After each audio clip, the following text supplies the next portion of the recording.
యుద్ధంతో అక్కడ బాంబుల దెబ్బకు ప్రాణాలు పోతుంటే ఇక్కడ సామాన్య ప్రజలపై తీవ్ర భారం పడుతుంది. వంటగదికి ఆ యుద్ధం సెగ ఇండియాలో కూడా తాకింది. అక్కడ యుద్ధం యొక్క సెగ ఇక్కడ వంటగదిపై స్పష్టంగా కనిపిస్తుంది. కేంద్ర ప్రభుత్వం అసలు ఈ యుద్ధం ప్రభావం అంతగా ఉండదు, అది పశ్చిమాసియా దేశాలకు సంబంధించింది, అంతా మన చేతుల్లో ఉంది, స్టాక్స్ ఉన్నాయని చెప్తూనే సడన్గా గుట్టు చప్పుడు కాకుండా భారీ ఎత్తున వంట గ్యాస్ ధరలు పెంచేసింది. ఏదైతే గృహ వినియోగానికి వాడే 14 కిలోల సిలిండర్ ఏదైతే ఉందో దాని ధర 905 రూపాయలు ఉండేది, 60 రూపాయలు పెంచేశారు. 965 రూపాయలుగా అది ఈ రోజు నుంచి అమల్లోకి వచ్చేసింది. ఇక వ్యాపార ప్రయోజనాల కోసం వాడే 19 కేజీల సిలిండర్ ధర కూడా దాదాపుగా 114 రూపాయలు పెరిగింది.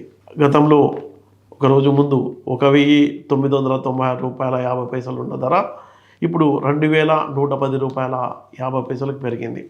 అంటే ఈ ఏదైతే వ్యాపార ప్రయోజనాలకు వాడుతున్నారో అది ఎక్కువగా హోటల్స్లో వాడతారు. దీంతో హోటల్లో ధర పెరగడం వల్ల, గ్యాస్ సిలిండర్ ధర పెరగడం వల్ల దాని ప్రభావం టిఫిన్ పైన, అలాగే మీల్స్ పైన, ఇప్పుడు సీజన్ నడుస్తుంది, మొత్తం బిర్యానీ, హలీం, స్పష్టంగా ఆ రేట్లన్నీ పెరిగిపోతున్నాయి.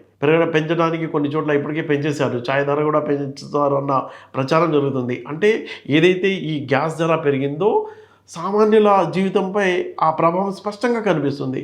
అందరూ అనుకుంటారు ఏది కొద్దిగానే కదా గ్యాస్ ధర పెరిగింది, ఆ 100 రూపాయలతో పెద్ద తేడా ఏముంది అని. ఈ మంట గ్యాస్ దాంతోనే ఆగదు, ఇది పెట్రోల్ కంపెనీలకు కూడా విస్తరించే అవకాశం స్పష్టంగా కనిపిస్తుంది.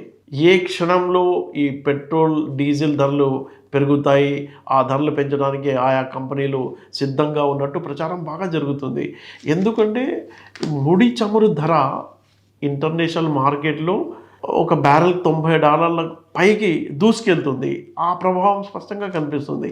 అంతా చెప్తుంటారు అంతర్జాతీయ రాజకీయాలు, యుద్ధం జరుగుతుంది, దాంతో రవాణా ఖర్చులు పెరిగాయి అంటూ ప్రభుత్వాలు ఈ మొత్తం వ్యవహారాన్ని యుద్ధం పైన నెట్టేయడానికి ప్రయత్నం చేస్తున్నాయి. అయితే మన ప్రభుత్వం అయితే దీని ప్రభావం అంతగా లేదు, మనపై పడదు, మన దగ్గర స్టాక్స్ ఉన్నాయని ఒక పక్క చెప్తున్నప్పటికీ ఆ ప్రభావం ఎందుకు కనిపిస్తుంది అని వినియోగదారుల సంఘం రాష్ట్ర కార్యదర్శి దాసరి సురేష్ ఆయన నిలదీస్తున్నారు ప్రభుత్వానికి.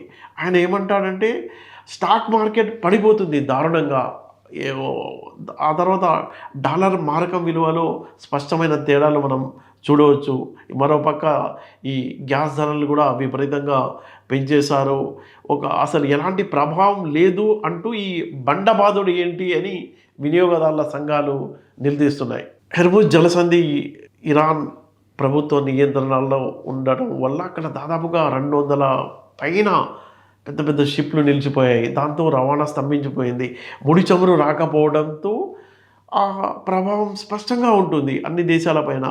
చుట్టుపక్కల ఉన్న దేశాలు దాదాపుగా 50% కంటే ఎక్కువ చమురు ఆ జలసంధి ద్వారానే రవాణా అవుతూ ఉండడంతో ఆ రవాణాలో ఉన్న గ్యాప్ మూలంగా మొత్తం ప్రపంచవ్యాప్తంగా ఆ ప్రభావం కనిపిస్తుంది. అందులో భాగంగా ఇండియాలో కూడా ఇక్కడ ధరలు అంటే త్వరలో ఇప్పుడైతే గ్యాస్ ధర పెరిగింది, ఇంకా త్వరలోనే ఈ ఏదైతే డీజిల్, పెట్రోల్ ధరలు పెరగడానికి అవకాశం ఉంది అన్న స్పష్టమైన సంకేతాలు కనిపిస్తున్నాయి.